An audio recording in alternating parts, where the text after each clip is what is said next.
Hello students, welcome to the class Properties of Bulk Matter Unit 7। आज इसमें हम करेंगे बेटा एप्लीकेशंस ऑफ बर्नौलीज इक्वेशन और बर्नौलीज थ्योरम। तो बेटा एप्लीकेशंस ऑफ बर्नौलीज थ्योरम में हम यूज करेंगे बर्नौलीज प्रिंसिपल। तो सबसे पहले देखते हैं एप्लीकेशन जिसमें हम एक टेनिस बॉल की स्पिनिंग की एग्जांपल लेंगे। तो बेटा एक्चुअली हमने बर्नौलीज थ्योरम में पढ़ा कि प्रेशर एनर्जी जिसको हम मान लीजिए यहां R से लिख लेते हैं, प्लस काइनेटिक एनर्जी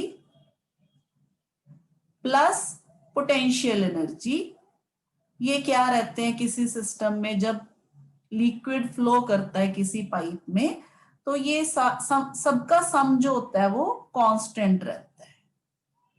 ठीक है, ये तो आपको याद है, हमने बर्नौलीज प्रिंसिपल किया। तो इसी प्रिंसिपल के बेस पे अब हम जो एप्लीकेशंस करने जा रहे हैं, सबसे पहली एप्लीकेशन टेनिस बॉल। या बेटा आप क्रिकेट खेलते हो तो क्रिकेट में भी जब हम बॉल थ्रो करते हैं बेटा, एक्चुअली होता क्या है, जब हम किसी बॉल को फेंकते हैं, मान लीजिए यहां से बॉल को फेंका, तो बॉल जो है इस तरह से अपने यूजुअल पाथ में जो है वो जाती है। लेकिन जब कोई बॉलर बॉल को स्पिन करके फेंकता है तो वो क्या होती है, अपने पाथ से डेविएट हो जाती है। यानी कि जो पाथ एक्चुअली वो फॉलो कर रही होती है फ्लाइट का, उस पाथ में ना जाके बॉल क्या करती है, अपने पाथ से डेविएट हो जाती है। तो इस डेविएशन को बेटा इस इफेक्ट को हम मैग्नस इफेक्ट भी बोलते हैं, मैग्नस इफेक्ट। तो एक्चुअली बेटा देखिए इसमें होता क्या है, देखिए बॉल जो है इस तरह से स्पिन कर रही है, ये देखिए बॉल की स्पिनिंग है, स्पिन कर रही है बॉल अपने एक्सिस के आसपास। अगर तो बॉल बिना स्पिनिंग के फेंकी होती तो बॉल इस तरह से जानी थी, इस डायरेक्शन में जानी थी। तो आप देखो बॉल के नीचे वाला पोर्शन और बॉल के ऊपर वाला पोर्शन जो है, वहां पे जो एयर की वेलोसिटी है वो सेम होती है अगर बॉल जो है वो बिना स्पिनिंग के जाती, स्ट्रेट जाती। लेकिन जैसे ही बॉल स्पिन होना शुरू होती है, यहाँ पे देखिए बॉल इस डायरेक्शन में जा रही है, इस डायरेक्शन में जा रही है, और बॉल की स्पिनिंग जो है वो इस डायरेक्शन में है। ठीक है, तो अब ऊपर क्या होता है बेटा, ऊपर वाली लेयर में क्या होता है, जब बॉल आगे जाती है तो जो हवा है यहाँ पे, यहां से एयर की स्पीड जो है वो इस तरह से बढ़ रही है, ये देखिए, और बॉल की स्पिनिंग भी है जो इस तरह से। तो ये दोनों क्या होती है, इन दोनों की डायरेक्शन सेम होने से यहाँ पे जो वेलोसिटी ऑफ एयर है ना, वो क्या हो जाती है, इंक्रीज हो जाती है। ठीक है, अब वेलोसिटी ऑफ एयर इंक्रीज हो गई तो यहाँ पे क्या होगा, प्रेशर एनर्जी है जो, प्रेशर है जो वो क्या हो जाएगा, डिक्रीज हो जाएगा इस पोर्शन में, ये वाले पोर्शन में। ठीक है, लेकिन नीचे अगर आप देखो इस डायरेक्शन में, यहाँ पे बॉल की स्पिनिंग इस डायरेक्शन में है, लेकिन एयर का जो फ्लो है वो इस डायरेक्शन में है। तो यहाँ पे क्या होगा बेटा, इस पोर्शन में वेलोसिटी जो है वो डिक्रीज हो जाएगी, एयर की वेलोसिटी डिक्रीज होने से यहाँ पे प्रेशर है जो वो बढ़ जाएगा। ठीक है, तो इसी कारण से यहाँ पे जो प्रेशर है बढ़ने की वजह से, इस पॉइंट पे, ए पॉइंट पे प्रेशर ज्यादा होने की वजह से जो बॉडी होती है वो क्या करती है, डेविएट कर जाती है, यानी कि बॉडी जो है वो बी साइड पे इस तरफ को मुड़ जाएगी। तो ये डिपेंड करता है बेटा कि बॉलर किस तरह से बॉल को स्पिन करवाता है। या जब हम टेनिस खेलते हैं तो हम अपने हाथ की मूवमेंट किस तरह से रखते हैं कि बॉल है जो वो किस डायरेक्शन में स्पिन हो। बॉल इस डायरेक्शन में भी जा सकती है, अगर स्पिनिंग अलग डायरेक्शन में हो तो बॉल की डायरेक्शन है वो जो ये भी हो सकती है। ठीक है, तो ये होगी बेटा मेन एप्लीकेशन जो हम अपने रूटीन में जो ऑब्जर्व करते हैं बर्नौलीज प्रिंसिपल के बेस पे। नेक्स्ट देखते हैं जी बेटा, main application very important, venturi meter. ये क्या होता है बेटा, देखिए यहाँ पे ये एक तरह की पाइप है। देखिए बेटा, यहां से इसका एरिया ऑफ क्रॉस सेक्शन है वो ज्यादा है। मान लीजिए यहाँ पे area of cross section A1 है। जैसे जैसे हम इस पाइप की लेंथ में आगे जाते हैं, यहाँ पे देखिए एरिया ऑफ क्रॉस सेक्शन है जो कम हो गया। मान लीजिए यहाँ पे area of cross section A2 हो गया। ठीक है, इसके साथ बेटा ये जो पाइप होती है ये एक हॉरिजॉन्टल पाइप होती है। स्टार्टिंग में area of cross section A1, यहाँ पे A2, आगे जाके फिर एरिया ऑफ क्रॉस सेक्शन जो है वो सेम हो जाता है। यहाँ आप समझ लो कि इस तरह से दो पाइप्स हैं हमारे पास, इस तरह से दो पाइप्स हैं, उनको हमने इस तरह से ऐसे जोड़ दिया, इस तरह से जोड़ दिया। यहाँ पे जाके एरिया ऑफ क्रॉस सेक्शन क्या हो गया, कम हो गया। तो इसको बोलते हैं हम वेंचुरी मीटर। तो ये काम किस लिए आता है, it is used for measuring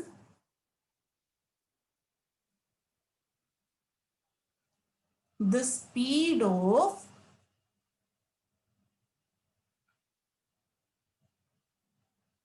incompressible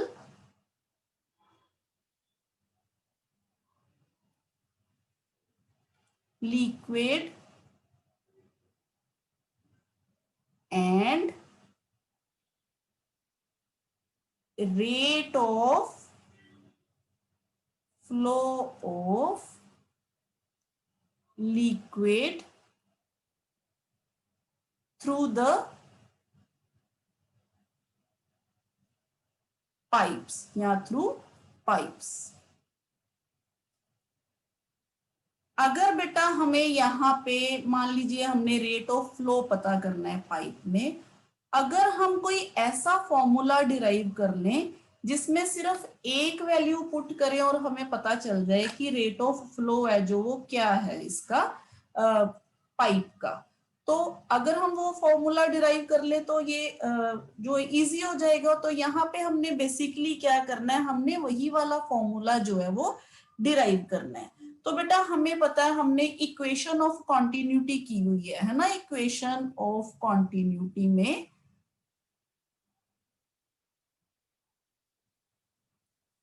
equation of continuity में हमने पढ़ा था कि A1V1 is equal to A2V2।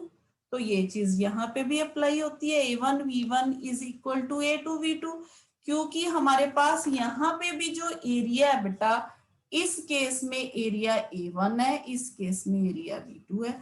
तो यहाँ पे जो वेलोसिटी होगी, मान लीजिए लिक्विड V1 वेलोसिटी से एंटर कर रहा है और यहाँ पे जो लिक्विड की वेलोसिटी है वो मान लीजिए हमारे पास V2 है। ठीक है, यहाँ पे लिक्विड की वेलोसिटी जो है वो V2 है। ठीक है, तो अब आगे बेटा हम यहाँ पे, यहाँ से हमारे पास अगर हम वैल्यू फाइंड आउट करें यहाँ से A1 बाय A2, तो वो किसके बराबर आ जाएगा, V2 बाय V1 के बराबर। ठीक है, तो सबसे पहले बेटा इक्वेशन ऑफ कॉन्टिन्यूटी हमने देख ली क्या होता है। अब हम इसको इसमें किस तरह यूज करेंगे, देखिए वेंचुरी मीटर में क्या है बेटा, बेसिकली हमने देखा कि ये एक ट्यूब है, पाइप है जो हॉरिजॉन्टल है। ठीक है, इसमें यहाँ पे जहां इसका area of cross section A1 है, मैनोमीटर का एक जो एंड है यहाँ पे लगा हुआ है, मान लीजिए ये फर्स्ट एंड है मैनोमीटर का, और जो दूसरा एंड है ना, जो दूसरी आर्म है मैनोमीटर की, वो यहाँ पे लगी है जहां पे A2 जो है वो एरिया ऑफ क्रॉस सेक्शन है। तो मान लीजिए यहाँ पे कोई लिक्विड फ्लो नहीं कर रहा, इस यहाँ से कोई लिक्विड जो है वो फ्लो नहीं कर रहा। अगर कोई लिक्विड नहीं फ्लो कर रहा तो यहाँ पे जो लिक्विड का लेवल है दोनों साइड्स पे क्या रहेगा, सेम रहेगा। मान लीजिए कोई लिक्विड फ्लो नहीं कर रहा तो लिक्विड का लेवल सेम रहना चाहिए। तो मान लीजिए बेटा यहाँ पे लिक्विड का लेवल मान लीजिए यहाँ से इतना है मान लीजिए, ठीक है। यहाँ मान लीजिए लिक्विड का लेवल है, जो कुछ भी है लिक्विड का लेवल यहाँ पे। तो अगर मान लीजिए लिक्विड का लेवल यहाँ पे सेम है, तो मान लीजिए यहाँ पे अब लिक्विड ने फ्लो करना शुरू कर दिया, ठीक है। जैसे ही लिक्विड यहाँ से फ्लो करेगा बेटा, जैसे जैसे लिक्विड आगे जाएगा, एरिया ऑफ क्रॉस सेक्शन कम हो रहा है।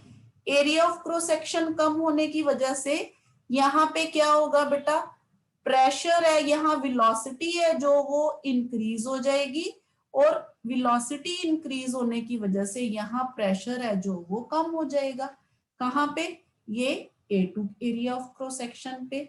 अब प्रेशर कम होने की वजह से जो लिक्विड है इस साइड से इस साइड में ऊपर की तरफ जाना शुरू कर देगा, ठीक है।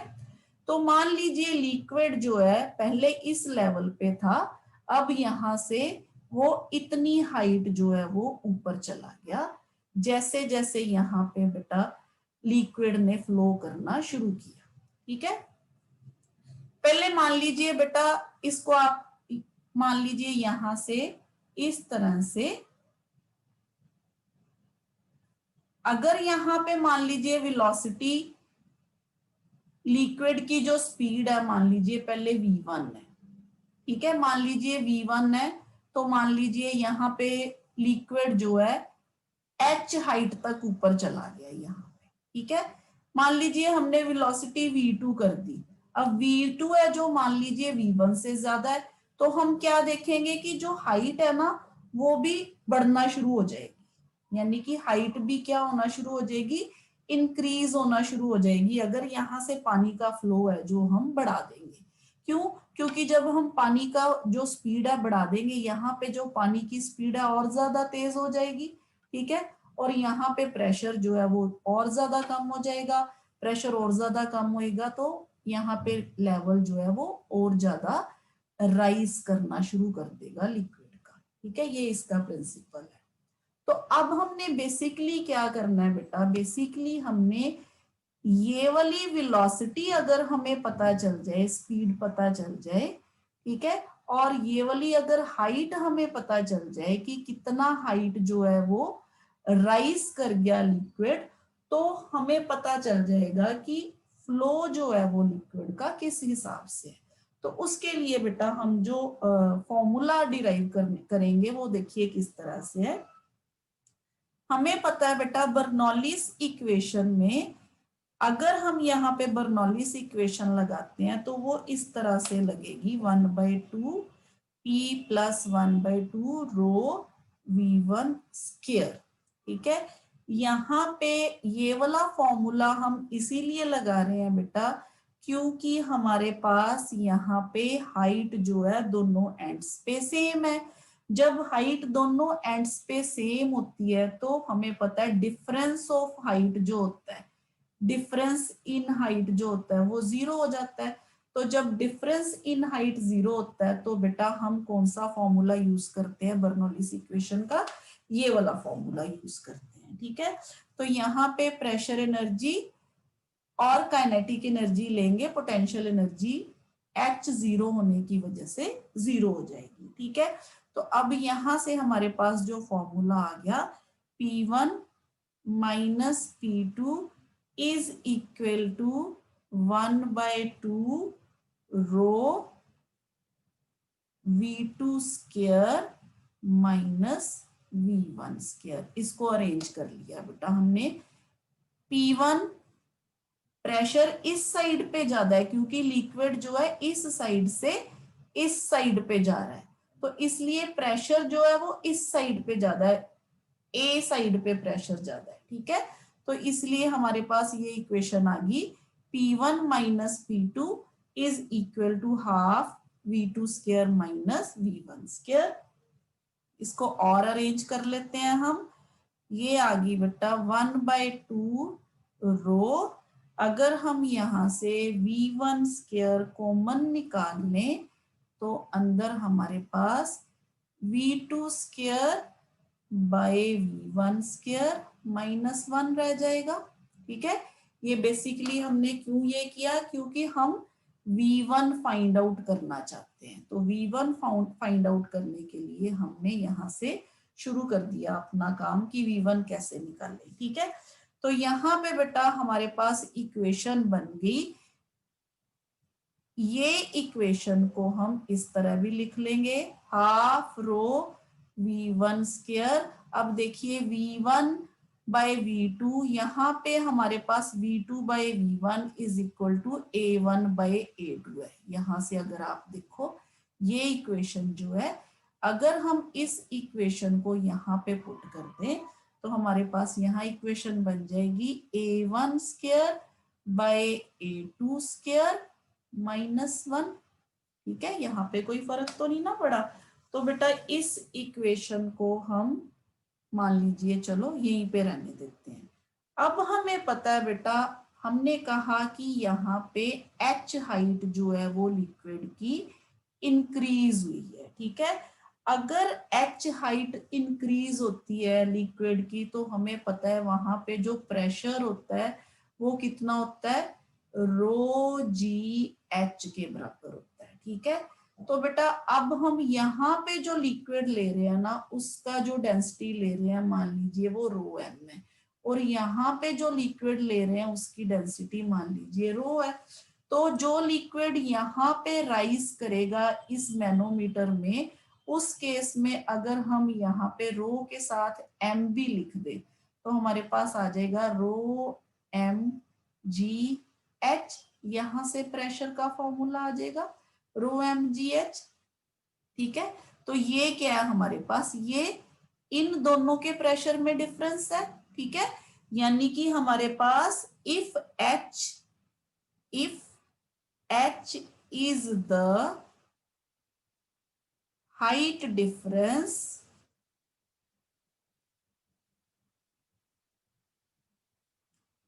in the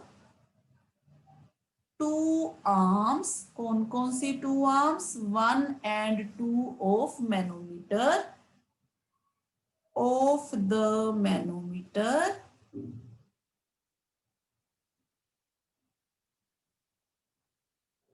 tube.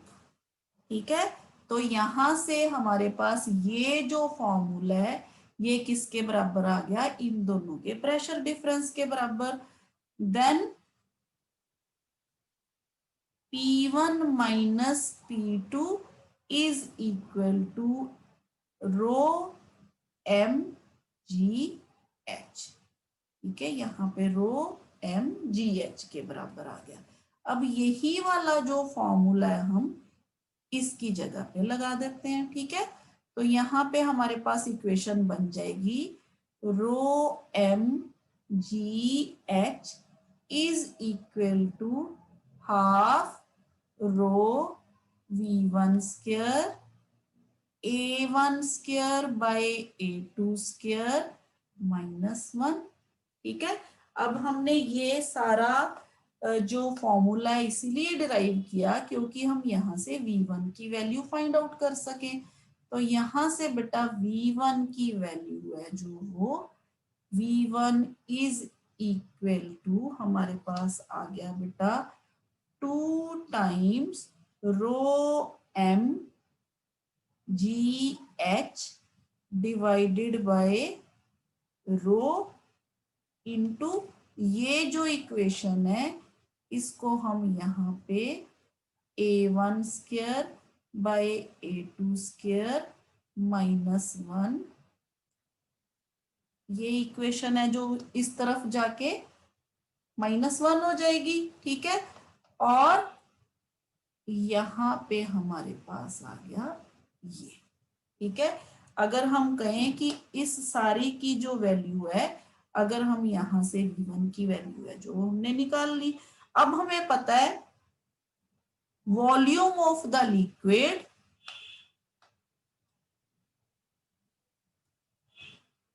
Volume of the liquid flowing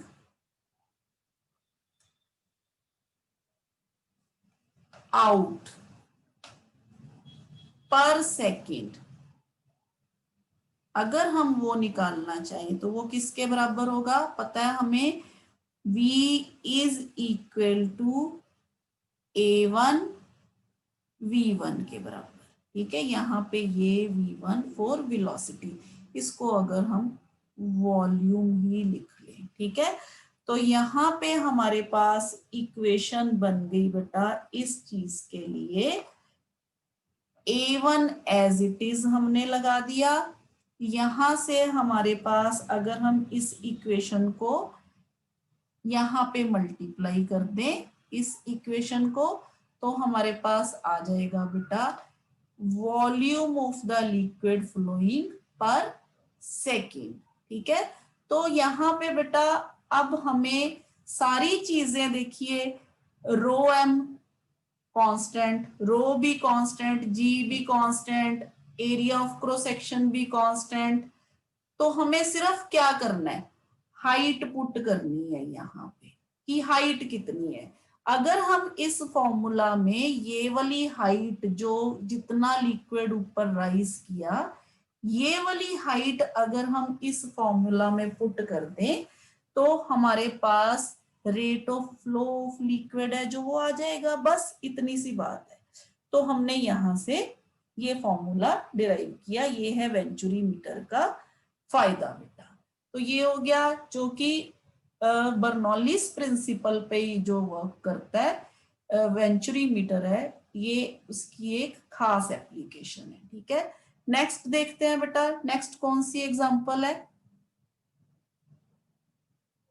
जी बेटा ये देखिए, एरोप्लेन उड़ते देखे हैं आपने, एरोप्लेन के जो विंग्स होते हैं ना बेटा, उनकी सेम इसी तरह से शेप होती है, इसी तरह से एरोप्लेन्स की जो विंग्स होते हैं वो इसी शेप के होते हैं। अब एरोप्लेन के विंग्स जो हैं वो किस तरह से एरोप्लेन को जो है वो अप थ्रस्ट फोर्स है, यानी कि जो ऊपर को जो लेके जाते हैं, फोर्स जो ऊपर को लेके जाती है एरोप्लेन को, वो यहां से किस तरह से समझेंगे बेटा। देखिए, जो एरोप्लेन की विंग्स की शेप है, देखिए अपर सरफेस जो होता है वो मोर कर्व्ड होता है। यहाँ पे देखिए ये अपर सरफेस जो है वो मोर कर्व्ड है, और नीचे वाला सरफेस जो है वो क्या है, यहाँ पे प्लेन है। ठीक है, इसी तरह से बेटा जो ये वाला फेस है इसका ये थिक है, लेकिन जैसे जैसे हम इस तरफ जाते हैं तो ये वाला जो एज है ना, ये क्या होता जाता है, ये थोड़ा पतला होता जाता है, थिन होता जाता है। ठीक है, इस तरफ थिक है, इस तरफ थिन है हमारे पास। अब क्या होता है, जब एयर यहां से फ्लो करती है बेटा, तो इस तरफ से, क्योंकि ये कर्व्ड पोर्शन है, यहां से जब एयर ऊपर को फ्लो करेगी, यहाँ पे एयर क्या हो जाएगी, एयर की वेलोसिटी जो है वो इंक्रीज कर जाएगी, यानी कि एयर जो है यहाँ पे फास्ट मूव करना शुरू कर देगी। अगर एयर जो है यहाँ पे फास्ट मूव करेगी तो यहाँ पे प्रेशर जो है वो क्या हो जाएगा, एयर का लो हो जाएगा। ठीक है, लेकिन नीचे वाली साइड पे जो एयर है वो स्लो मूव कर रही है, क्योंकि यहाँ पे हाई प्रेशर है, प्रेशर क्या है यहाँ पे, हाई है। तो अब जैसे जैसे एरोप्लेन जो है फॉरवर्ड डायरेक्शन में बढ़ेगा, ठीक है, as the upper surface of wing is more curved than its lower surface, speed of air above the wings is larger than the speed of wing जो एयर है बिलो द विंग्स। ठीक है, तो Bernoulli's theorem के हिसाब से pressure जो है अबव द विंग जो है वो कम हो जाएगा और बिलो द विंग जो है वो ज्यादा हो जाएगा। Due to this pressure difference on two sides of the wings, a vertical lift जो है इसको मिलेगी एरोप्लेन को। when this lift is sufficient to overcome the gravity pull on the aeroplane is lifted up। तो aeroplane क्या करेगा, ऊपर को जो इसको लिफ्ट मिलेगी। तो ये भी एक बड़ी इंटरेस्टिंग एप्लीकेशन है बेटा बर्नौलीज प्रिंसिपल की, ड्रैग एंड लिफ्ट। नेक्स्ट देखते हैं बेटा। जी बेटा, अब ये देखिए ये क्या है, यहाँ पे क्या है, यहाँ पे भी सेम वही प्रिंसिपल लग रहा है। देखिए बेटा, कई बार हम सुनते हैं कि कई जो घर होते हैं ना, इसको हम बोलते हैं blowing of the roofs during storm, यानी कि ये एप्लीकेशन जो है वो है blowing of the roofs during storm, यानी कि जब बहुत ज्यादा आंधी तूफान आते हैं तो कई घरों की जो छतें हैं या टीन की बनी होती हैं, कई घरों की छतें वो क्या होती हैं, वो उड़ जाती हैं। उड़ती इस तरह से बेटा, छत तो उड़ जाती है लेकिन घर में किसी चीज को कोई नुकसान नहीं होता, ठीक है, अंदर कोई डैमेज नहीं होती, यहाँ पे कोई डैमेज नहीं होती, लेकिन ये छत्तें जो है ये क्या कर जाती हैं, ये उड़ जाती हैं। तो बेटा इसका भी रीजन क्या है, इसका रीजन प्रेशर डिफरेंस है, ठीक है। जैसे यहाँ से तेज आंधी तूफान आता है, ये जो एयर है जब यहाँ पे टकराती है तो यहाँ पे जो एरिया बनता है बेटा, ये लो प्रेशर एरिया बन जाता है, क्योंकि यहाँ पे स्पीड जो है वो हाई है और प्रेशर जो है वो लो हो जाता है। लेकिन घर के अंदर जो प्रेशर है वो सेम रहता है जितना पहले था।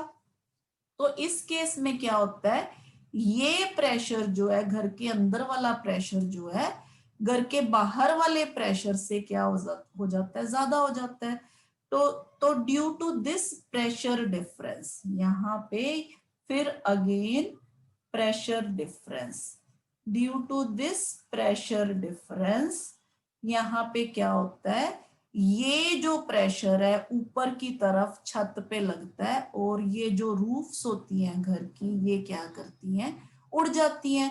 और जैसे ही हवा तेज जाती है तो ये छतें भी तेज हवा के साथ आगे को जो है वो चली जाती है। तो ये भी बेटा बर्नौलीज इक्वेशन या बर्नौलीज थ्योरम की एक इंटरेस्टिंग एग्जाम्पल है, नॉलेज वाली एग्जाम्पल है, ठीक है। तो और देखते हैं बेटा हम। जी बेटा, अब ये देखिए, ये क्या है हमारे पास, इसको हम बोलते हैं स्प्रेयर। आपने देखे होंगे, स्प्रे करते हैं जिससे हम, ठीक है, कोई भी मच्छर मारने वाली दवाई या कुछ भी हम स्प्रे करते हैं। तो इसमें क्या होता है बेटा, यहाँ पे देखिए, यहाँ पे पिस्टन लगा होता है एक पाइप, यहाँ पे ट्यूब में, जिस तरह से हम पिचकारी यूज करते हैं, होली में यूज करते हैं ना, यहाँ पे नोजल होती है जिसका एरिया ऑफ क्रॉस सेक्शन क्या है, कम है, ठीक है।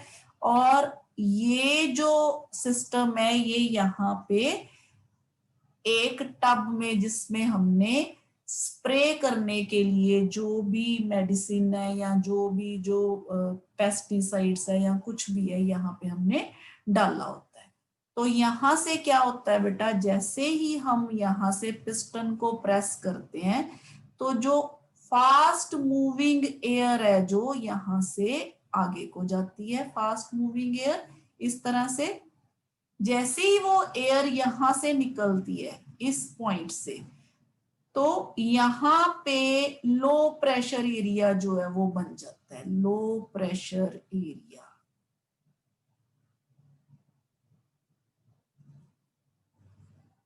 लेकिन यहाँ पे अंदर जो है प्रेशर बेटा वो क्या रहता है, सेम रहता है। तो इस लो प्रेशर एरिया के कारण यहाँ से जो पानी या कुछ भी है, लिक्विड है, वो यहाँ राइज करना शुरू हो जाता है। और जैसे ये राइज करके यहाँ पे आता है, टिप पे आता है इस जो ये वाली पाइप के, तो ये जो यहाँ से फास्ट मूविंग एयर होती है इसको अपने साथ इस तरह से आगे को बहा के ले जाती है। तो ये एक स्प्रे की तरह से नोजल में से बाहर आता है, ठीक है। इसमें ऑयल सेंट भी हो सकता है, कोई पेंट स्प्रेयर भी हो सकता है। तो ये वाला प्रिंसिपल जो है ये किस पे वर्क करता है बेटा, बर्नौलीज थ्योरम पे वर्क करता है। कौन सी थ्योरम, बर्नौलीज थ्योरम पे, बर्नौलीज थ्योरम की एक एप्लीकेशन है, ठीक है बेटा। और देखते हैं। जी बेटा, यहाँ पे देखिए बेटा क्या होता है, यहाँ पे मोशन ऑफ टू पैरेलल, यहाँ पे क्या दिखाया हुआ है बेटा, हमें व्हीकल्स दिखाए हुए हैं, व्हीकल्स। तो यहाँ पे बोट भी हो सकती है बेटा, आपसे बोट्स के बारे में भी पूछा जा सकता है, बोट्स भी हो सकती है, व्हीकल्स भी हो सकते हैं, यहाँ पे वाटर भी हो सकता है, और ये वाटर की जगह पे बोट भी हो सकती है। तो एक्चुअली होता क्या है बेटा, जब ये पैरेलल मूव करते हैं, ठीक है, तो वेलोसिटी जो होती है ना इन दोनों के बीच में, ये वाला जो एरिया होता है, यहाँ पे वेलोसिटी जो होती है वो बहुत ज्यादा हो जाती है। वेलोसिटी ऑफ एयर इंक्रीजेस, यहाँ पे इंक्रीजेस। तो वेलोसिटी इंक्रीज होने से बेटा क्या हो जाता है, यहाँ पे प्रेशर जो है वो प्रेशर डिक्रीजेस, ठीक है। लेकिन बेटा यहाँ पे इस रीजन में प्रेशर कम हो जाता है, लेकिन जो आउटसाइड्स होती हैं, ये वाली साइड्स होती हैं, ये वाली साइड्स होती हैं, यहाँ पे जो प्रेशर रहता है वो सेम रहता है, ठीक है। तो इसकी वजह से यहाँ पे फिर वही केस, प्रेशर डिफरेंस बन जाता है, ठीक है।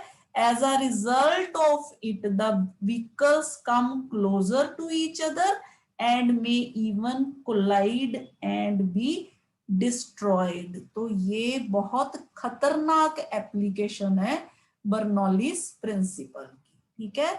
तो यहाँ पे ये वाले डिस्टेंस का बहुत ज्यादा जो है वो ध्यान रखना चाहिए। तो एक्चुअली होता भी है बेटा, जो अच्छी कंपनीज होती हैं, जो ब्रिजेस वगैरह बनाती हैं या रेल की पटरियां बनाती हैं, तो ये वो चीज को ध्यान में रख के बनाई जाती है कि जब भी दो पैरेलल ट्रेन्स या पैरेलल व्हीकल्स यहाँ से गुजरे, तो ये जो इनके बीच वाला डिफरेंस है ना, ये इस कदर रहे कि ये दोनों आपस में, यहाँ से जो गाड़ी गुजर रही है, यहाँ से जो गाड़ी गुजर रही है, ये आपस में इस तरह से कोलाइड ना करें। तो बेटा ये जो है ये भी एप्लीकेशन है बर्नौलीज प्रिंसिपल की। तो बेटा ये थी कुछ खास खास एप्लीकेशंस बर्नौलीज थ्योरम के बेस पे। आई होप कि आपको मेरा ये आज का लेक्चर पसंद आया होगा बेटा। तो आज के लिए इतना ही। Thank you.